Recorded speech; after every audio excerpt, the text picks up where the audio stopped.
So I've been spending the last couple of weeks here railing about the Attorney General's settlement that's a sellout to the American people, and frankly quite concerned about all the statements contained within there. But that really was the side story. The real substance, and what I think is more disturbing than anything in that most disturbing agreement, comes in the form of the reports that were released by the Office of Inspector General on March 12, 2012.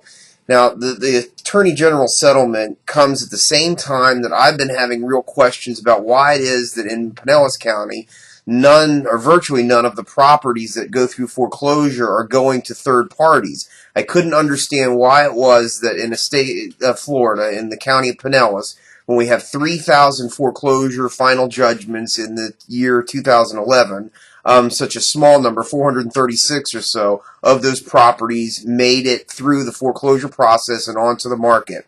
I think part of the explanation for that comes from the reports that were released on March 12th by the Office of Inspector General. Now, I want to focus for just a little bit on what's in front of me, which is the Bank of America report, but you'll note as you log on to the website that I'll provide here, there are detailed reports for most of the servicers.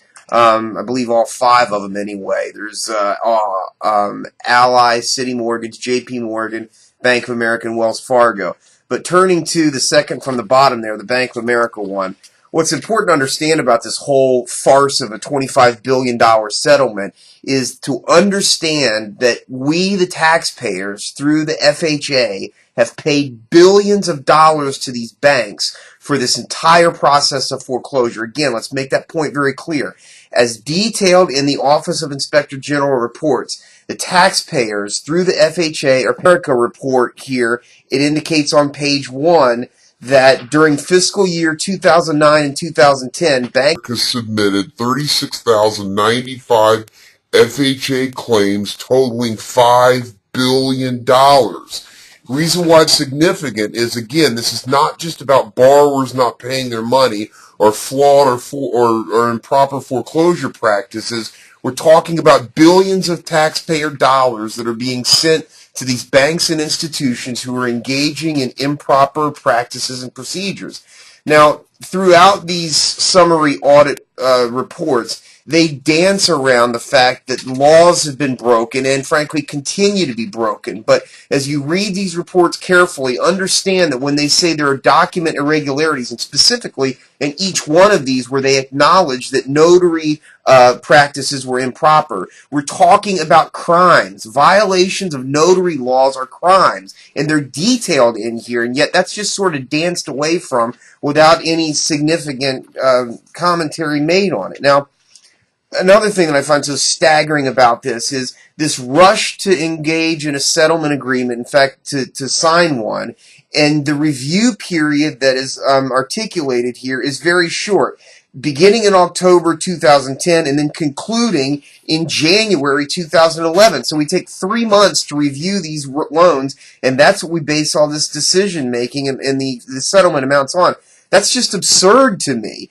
But even more disturbing is the fact that articulated in this report is the fact that Bank of America limited the review that our own federal government was engaging in. So one of the problems that we all have with this agreement is we wonder just how bad were things really when we didn't have a full investigation. And on page 2, it quotes, "From the beginning of our review in October 2010, Bank of America limited our access to employees and information."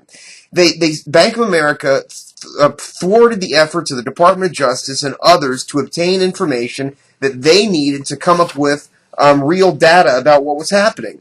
Again, on page 4, our review was significantly hindered by Bank of America's reluctance to allow us to interview employees. When interviews were permitted, the presence or involvement of attorneys limited the effectiveness of those interviews.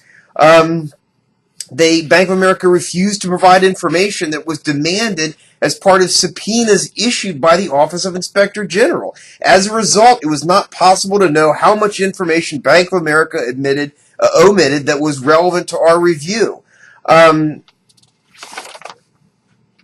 The Department of Justice issued effectively subpoenas to Bank of America wanting to talk to 34 current and former employees. Of those, 1 corporate representative and 16 former employees were able to testify. But again, they document flawed and improper procedures throughout the foreclosure process and the review process. And again, we're talking about notary crimes.